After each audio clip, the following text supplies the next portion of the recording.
I'm in. First of all, please accept my apology for the quality of the slides.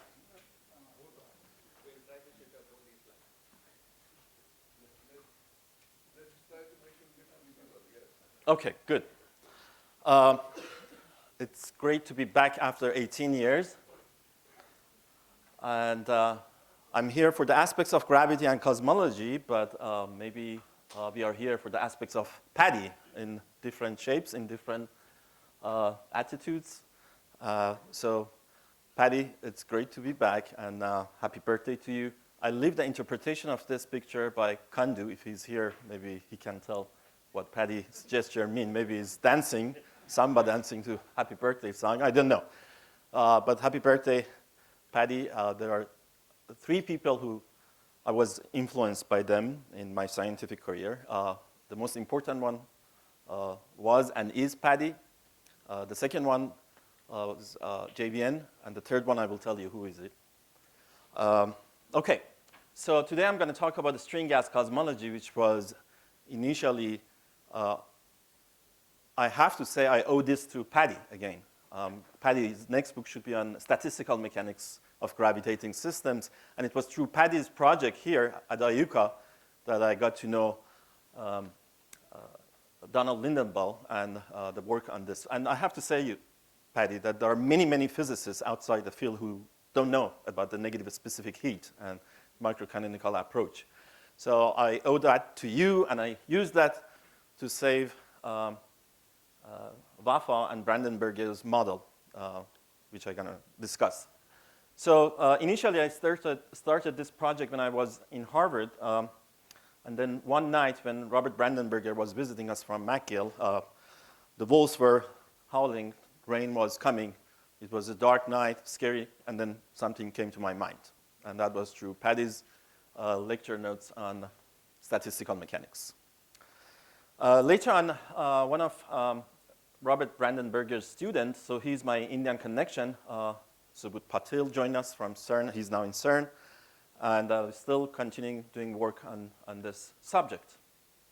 Okay, since I have another next 2 hours, because Jasjit was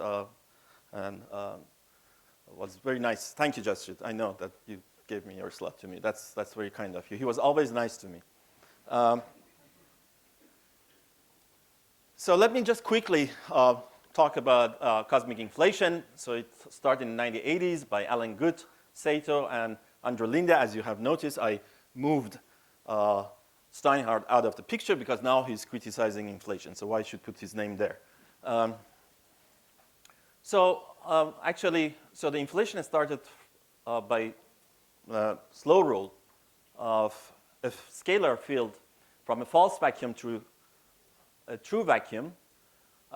So the huge energy is produced by this expansion. Actually, the universe becomes so large, you can imagine that an orange becomes the size of a galaxy during the inflation. So this is a baby universe you have, and then you enlarge it. It's during the inflation, you have kind of superluminal expansion, if you wish. And so it explains many things. It explains the homogeneity and flatness, and there is the birth of the mega-sized universe. So Guth and Pai were able to calculate the quantum vacuum fluctuations during their seminal paper, and things were good. They were able also to explain the cosmic microwave background radiation pattern. So anyways, we started with the cold universe and then ended up at the end of inflation to have a hot universe. Okay, so that was inflation. What is the evidence for the inflation? It predicts that it's extremely flat, which matches the observation. Quantum vacuum fluctuations grow to macroscopic density fluctuations, so that's giving us justification for structure formation and the seeds for galaxies. And it also, inflation, cosmic inflation, leaves distinguishable imprints on CMBR. So predictions agree perfectly with observations so far. This is the third person who I indebted to him because his personality and his wisdom. But unfortunately, I'm in odd with him because of this model that we are proposing. So for that, I need to give you a little bit of string theory. So we have two types of strings. So in string theory, you replace the notion of a particle, which is concentration of energy in one point, to extended portion of space, which could be in the form of strings. Strings could come in two forms. They are either open strings or closed strings. Open strings are actually responsible for all the gauge field forces, and closed strings are responsible for gravity. Another important thing in string theory, you want to unify all forces in the nature with gravity, so there are more degrees of freedom in this case, and also in order to unify these other forces with gravity, you have to invoke extra dimensions. So another important feature of strings are you can compactify space due to this extra degree of freedom, which is the winding quantum effect. So today I want to talk about a special form of string cosmology, which is string gas cosmology. These days, starting with Paddy, everyone thinks, okay, what was the contribution of my culture to this modern science? So everywhere I went to give a talk, Russians say, oh, we found this before you guys. So I was kind of upset. I said, I have to find something about string cosmology in our culture. Remember, I was the first international student at IUCAA. So then I found this. There is a saying in Persian, string cosmology, asaman and risman, and I leave it with you, that which interpretation you want to choose. So it's the person who does not know what he's talking about, a philosopher, or a liar. So let's see what, at the end of this talk, what do you decide? The same word for all the three in Persian? Yes.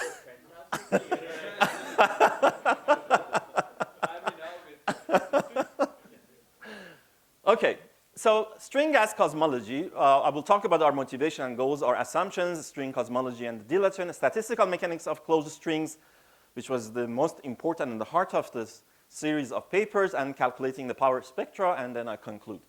So the motivation was, can string theory provide an alternative scenario to inflation? Because inflation is not coming from a fundamental theory. You can go to a market or bazaar and ask for things you want to observe, and they give you a model. They heard Schrambo 2 days ago. He talked about this generality of inflationary models. And then, if we can find inflation, some alternative model to inflation, can one study the structure formation in this scenario? Well, there are some assumptions here. I have to tell you honestly. We are assuming that the universe is flat.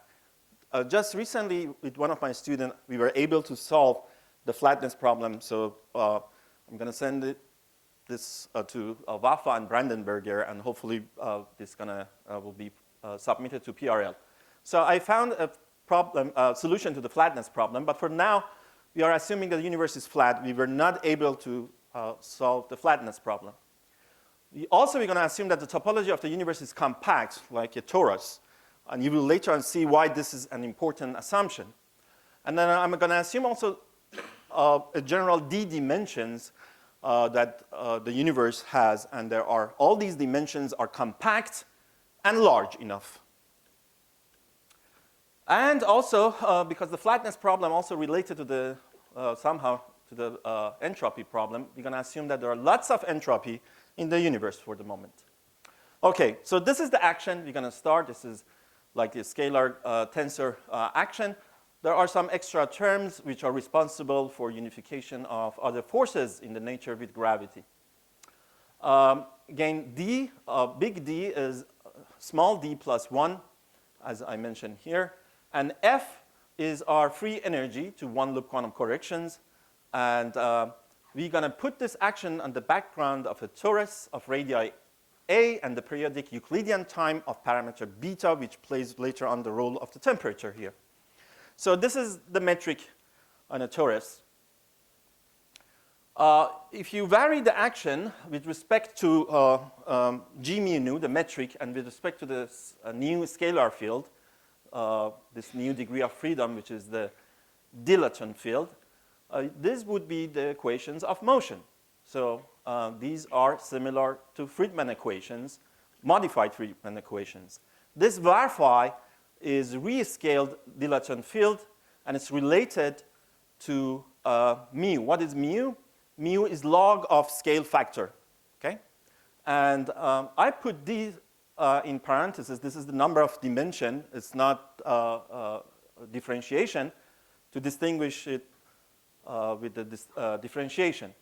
So these are how these are related. P is the pressure in the system, and E is the total energy. Notice, important thing what we found in this scalar tensor action is now the equations of motion are invariant under the substitution of if a scale factor A goes to 1 over A, or if you wish, mu goes to minus mu. This is something which is called T-duality in string theory. So if I write the equations in terms of the original scalar dilaton field, these are the equations of motion. So these are like the first Friedmann equation. If you assume phi is constant, so at the present time, the dilaton field is not running. So as soon as you say phi is constant, therefore phi dot goes to 0, and you get the normal Friedmann equations. So these are like the first one and the second one, and this is what you get also this conservation of energy momentum here. So notice that entropy does not change. So this is a quick thing about this universe. This is a dual universe. We have an expanding part, and I don't know why it plays it like that. And there would be a contracting part. So there is no, because of the T-duality I mentioned to you, the universe never passes A equals 0. This is the so-called self-dual point. So the contracting universe is connected to the expanding universe. And there is a very simple relationship between the expanding universe and the contracting universe by this T-duality transformation. So you can say that for all and each of us in this universe, there is a dual of us in the other universe, which might be a good thing. Now I can associate two different regimes. The regime that phi, this dilaton field, is running, and the regime that phi is fixed. So the regime that phi is fixed, it's a normal standard Big Bang cosmology, but the regime that the scalar field is running, it's the so-called Hagedorn era. This is after the Dutch physicist Hagedorn, who found out that there is an upper limit temperature for strings. So as you can see, during this Hagedorn era, the dilaton field runs slowly. And more importantly, scale factor A is almost constant. This is a very important result. So although at self-dual point, the behavior of dilaton field and the scale factor is not well known, I have to be honest with you, but that I leave that to the hardcore string theorists. But the late time behavior is well known. So this is how e to the phi behaves at late time. And as you can see, one of the features that I want you to know is that the scale factor during the Hagedorn phase is constant. So that means you would get a huge Hubble radius during the Hagedorn phase, because A dot would be almost 0. And once phi is fixed, you get back to a universe which is radiation dominated. So this is how the universe started. All these closed strings are thermally vibrating. Phi is running. At the end of the Hagedorn phase, phi is fixed, and the universe finds itself in the radiation-dominated era. And then after that, you have the normal Big Bang expansion. So this is how our model is different from, for instance, pre-Big Bang cosmology models, because they had no control on the size of the universe. Here, this is the pre-Big Bang part of the universe, or the contracting universe. This is the expanding universe. Why is H finite at the h approaches to some, it depends. At most, it would approach 0. Okay, so it remains finite because a is almost constant, right? So a dot over a is almost close to 0. But it's not infinite, unlike what you get in pre-Big Bang cosmologies. So this was a good, a kind of promising direction. So as I mentioned to you, Hagedorn found out that there is an upper limit for strings. So if you look at a particle, if you have a gas of particles, there is no limit for, as you pump energy to the system, the temperature can go all the way to infinity. This is not the case for strings. So there would be, as I mentioned to you, an upper limit temperature, which we call it the Hagedorn temperature. As you increase energy, the energy of the system asymptotes to the Hagedorn temperature. These are open strings or closed strings? I will get to that. Very good. Both of them have this feature. But wait a minute. So interestingly, if you apply this duality, you see that, so for the post-Big Bang, there is this plateau in which the temperature is close to the Hagedorn temperature, and it's almost constant, but it's not infinite, unlike what you see in the standard Big Bang cosmology. And after that, there is a phase transition to the radiation dominated, in which temperature falls as 1 over A. So again, since there is a duality between these two, I'm going to only consider what happens in this part of the universe, because I can do a transformation easily to go back to the contracting part. The height of this plateau and the length of this plateau depends on how much entropy you have in the universe to begin with. And this is somehow unknown because you have this unknown factor in string theory, which is the length of the string. Since we don't know the length of a string, still we are not able to fix these things. Okay, so this is the energy of string. This energy spectrum of string, so we are going from particles to string. There would be some additional degrees of freedom. One of them would be the strings can be wound around space. So there are new quantum numbers. This is a quantum number associated with momentum. As we know, if you put a particle in a box and quantize it, this would be, if the size of the box is r, this would be the momentum mode of the particle. And these are all new features of strings. So this W is the quantum number for winding, how much you can wind string around space. And these are the oscillatory modes of strings. One interesting feature of this, notice this, again, another interesting duality here. If R goes to LS is the string length. If R goes to L squared over R, and L goes to W and vice versa, this energy spectrum remains invariant. So this is a very interesting feature. Notice this. If R goes to LS over R, L squared over R, and L goes to W, you get the same feature. Okay? So these are interesting features about strings. So let's understand this better. So you can have either positive winding numbers or negative winding numbers. So these are winding states. These are strings going around space. If they are tight, they wouldn't let the universe expand. So these are two modes that we will see. There is momentum modes and the winding modes and the oscillatory modes.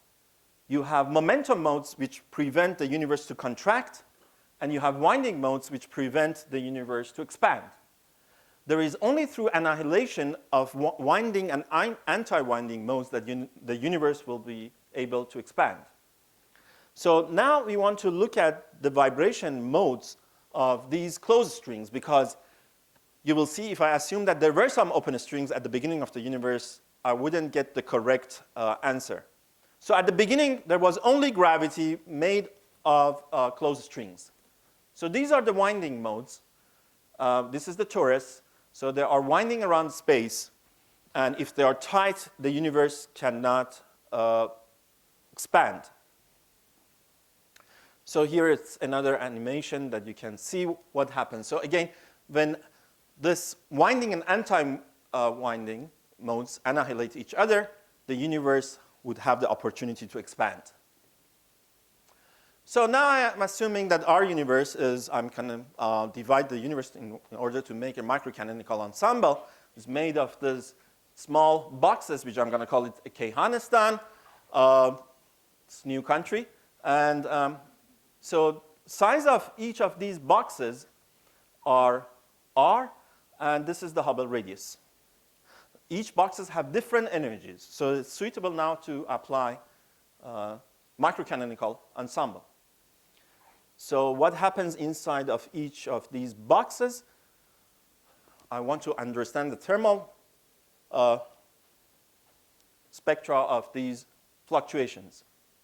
Okay, since I don't have time, just let me remind you, just ask Paddy. So there are two approaches to thermodynamics, and I exactly use what he forced me to learn during one of the summer projects, and he was in Caltech, so I was. And we came up with a new conclusion, by the way. So far, Paddy, no one has known the answer why if you add a short distance cutoff to a two-dimensional gravity, you find out a negative specific heat instead of positive specific heat. Anyways, interestingly, here I'm going to start with the canonical description because I know my free energy using a complex plane, and then I found my density of states, and there I can find the entropy, et cetera, et cetera. So there are some poles in this complex plane. These poles are associated with the Hagedorn temperature and so on and so forth. So I can find the entropy of each of these boxes. And I can find the temperature. So these are not important, but then this is what I did. This is a thermal correlation function. So this delta T mu nu is the fluctuation to my energy momentum tensor. These are thermal fluctuations. And this is the average thermal fluctuations of my energy momentum tensor. Notice that this is my partition function Z. So if you do that, interestingly, you see the 0, 0, 0, 0 correlation function is just a fluctuation in the energy density. And it happens to be T squared, the temperature, over volume squared times the specific heat. It's very interesting. So since I have the entropy, I can find out the specific heat. And this is the specific heat. And I want you to notice that a specific heat for closed strings in any number of dimensions is always proportional to R squared. So I can find out the fluctuation in energy fluctuations in my system. Just for sake of comparison, if I use open strings, notice that this would be the case. So instead of being R squared, it's proportional to the volume. If I had used non-compact dimensions, the specific heat would have been negative. It's only positive if I use compact and closed strings. If you had used particles, it would be messy like this again. The specific heat is positive, but it grows like the volume and temperature the D. Now I can look at, associate this with the metric fluctuations. Yesterday we talked about this, and I'm not going to talk about those stuff, but see how these scenarios are related to each other. So this is the string gas cosmology. This is the inflationary cosmology. So during the inflation, the Hubble radius is constant. The modes are growing exponentially. They exit the Hubble radius, and they re-enter the Hubble radius at later time, let's say radiation-dominated era. In our case, as I mentioned to you, the Hubble radius during the Hagedorn era is huge. And by the end of the Hagedorn era, the universe shrinks to small size. And then you will expand normally. So in this case, modes are exiting the Hubble radius normally. There is no exponential growth. And then again, re-enter the Hubble radius at later time. So here is what we get. This is the power spectrum for scalar fluctuations. I want you to notice the brilliant result here. We find out in order to get scale invariant spectrum, the number of spatial dimension of the universe has to be 3. And I like this result. You cannot get this result from inflation or from any other alternative models, as far as I know. So in order to get a scale invariant spectrum, the number of spatial dimensions has to be 3. Also, because of the observation, we can put a limit for the first time, a cosmological limit on how large the string length should be compared to the Planck length. All the observations suggest that this should be, LP over L should be at order of 1 over 1,000. And this is also relates to the coupling constant between strings. Remember, I started with the perfect string gas. So this shows that our assumption was correct because the interaction between the strings are extremely small. GS is much, much smaller than 1. So this is a good thing. So this is how you evolve from thermal fluctuations to galaxies. And the next question is whether you have a red tilt or you have a blue tilt or red tilt, right? So again, you can calculate that, and it turns out in our model, you get red tilt. So far, no privileges over inflation. But the real catch comes when you try to understand the tensor modes here. So I came up with this idea that let's kind of look at the fluctuation, anisotropic pressure of these closed strings. So it would propagate like that on a torus. Now, if you do that, now you have to calculate the spatial part of this thermal correlation function. If you do that, this is the result that you get. Again, notice that you get D minus 3 here. So in order to get a scale invariant spectrum for your tensor modes, the number of spatial dimensions should be 3. The key factor, either in scalar fluctuations and tensor fluctuations, is this factor, 1 minus T over TH, which for the scalar perturbation was in the denominator, here is in the numerator. So you get a blue tilt. So our model is falsifiable. You can get a blue tilt as opposed to red tilt, which was initially predicted by inflation. And this is a tensor to ratio, tensor to scalar ratio. And since I don't have time, I just want to say you get a blue tilt. And you can calculate that NT, the tensor index for the fluctuations, should be at the order of 0.03. So you can imagine how happy we were. We thought, OK, the Nobel Prize is in our hands after BICEP 2. But the lesson was there was just rubbish result. You cannot trust it. I got depressed for 6 months. I was on medications. And then, so there was no tensions between these two. But the good thing is inflation is as good as our model. So we have to yet wait to have better understanding of the shape of tensor modes. But I want to tell you, this is by Will Kenny, who did study the data from BICEP 2. And please look.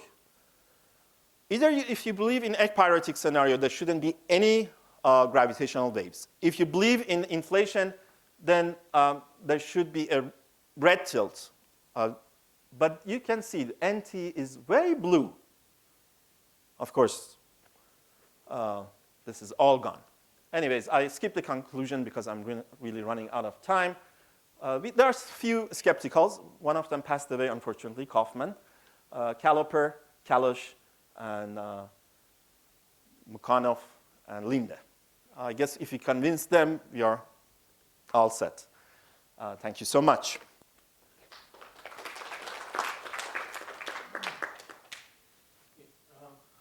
Only 2 short questions. Hi, you said that there was a phase of contraction before the expansion starts again. The Hubble radius shrinks. The H...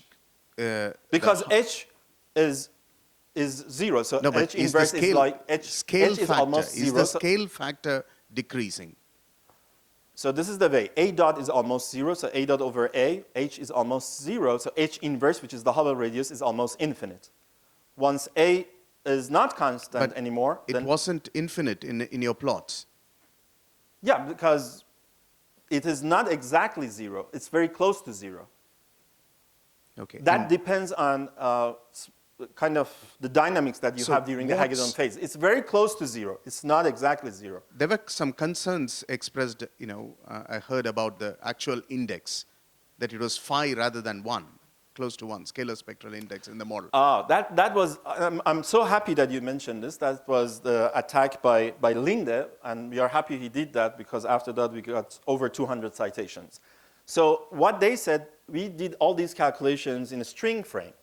So they were saying if you go to the Einstein frame, you get a different spectral index. But they were wrong. We wrote a longer paper, addressed that issue as well. So this is Linde et al. Criticism. But no, actually they were wrong. If you do the calculations carefully, even in Einstein frame, still n would be 1. You didn't give a number for the tensor to scalar ratio. You had a number for NT. NT, right. What is the R? Well, that's in our paper. R is between 0.8 to 1. Okay, does that mean it's ruled out? Not yet, because that's not settled Well, yet, right? Well, There was a tension between Planck and so we don't know what R is. So the thing is that Planck people said we cannot, at this moment, we cannot measure, yeah, it's measure still R. not. It's still. So there is still, I talked to experts and they told me maybe 20 years from now. So our model is viable for the extra 20 years. Sorry, one last question only. Yeah, in about the middle of your talk, you showed a plot with the Hagedorn temperature, and you said the energy going up and the Hagedorn temperature staying constant. If the energy is not going into raising the temperature, is it because there are more degrees of freedom? Yes, because there is more degrees of freedom. So it goes to the oscillatory modes of the strings. Okay. So it increases linearly. The energy goes up, and you get more and more and more oscillations of the strings. Yes. Okay, let's thank the speaker again. Thank you. Our next speaker is Jajit.